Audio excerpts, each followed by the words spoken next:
वैसे तो भगवान विष्णु के कई पार्षद हैं, किंतु जय विजय उनमें सबसे प्रमुख माने जाते हैं। ये वैकुंठ के मुख्य द्वार के रक्षक और श्रीहरि के सर्वाधिक प्रिय सेवक हैं। शास्त्रों में इन्हें उपदेवता की श्रेणी में रखा गया है और बताया गया है कि इनका रूप और गुण काफी हद तक श्रीहरि के समान ही है।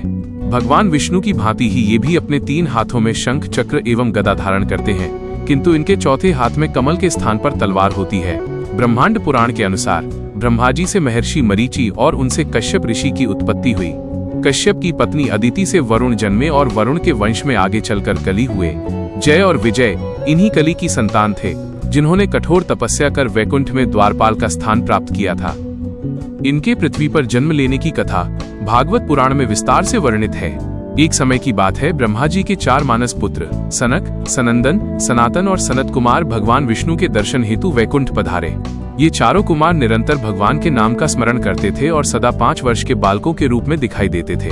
जब वे वैकुंठ के 7वें द्वार पर पहुंचे तो जय और विजय ने उनके छोटे बालक जैसे स्वरूप को देखकर उन्हें साधारण बालक समझ लिया और द्वार पर ही रोक दिया।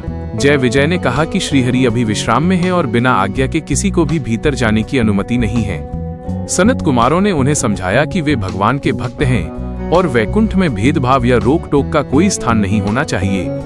उन्होंने कहा कि जो भगवान के चरणों का दास है, उसके लिए स्वामी के द्वार कभी बंद नहीं होते। किंतु जय और विजय अपने पद के अहंकार और हठ के कारण अड़े रहे। ऋषियों ने देखा कि वैकुंठ जैसे पवित्र स्थान पर रहने के बाद भी इन दोनों में अहंकार और भेद बुद्धि व्याप्त है।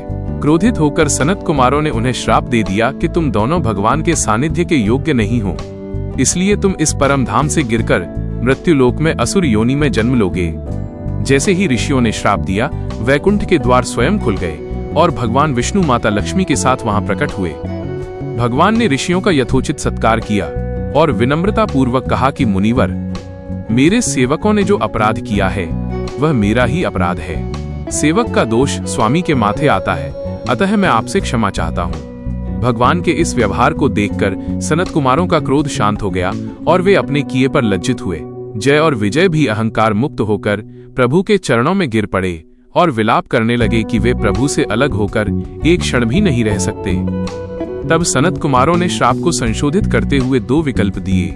पहला विकल्प था कि वे 7 जन्मों तक भगवान के भक्त बनकर पृथ्वी पर रहें और दूसरा विकल्प था कि वे 3 जन्मों तक भगवान के घोर शत्रु बनकर जिएं। जय और विजय ने विचार किया कि 7 जन्मों तक भगवान का वियोग सहना उनके लिए असंभव होगा।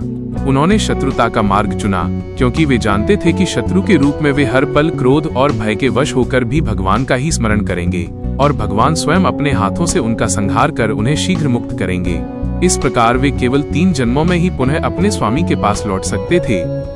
सनत कुमारों के श्राप के कारण जय और विजय ने 3 युगों में असुरों के रूप में जन्म लिया।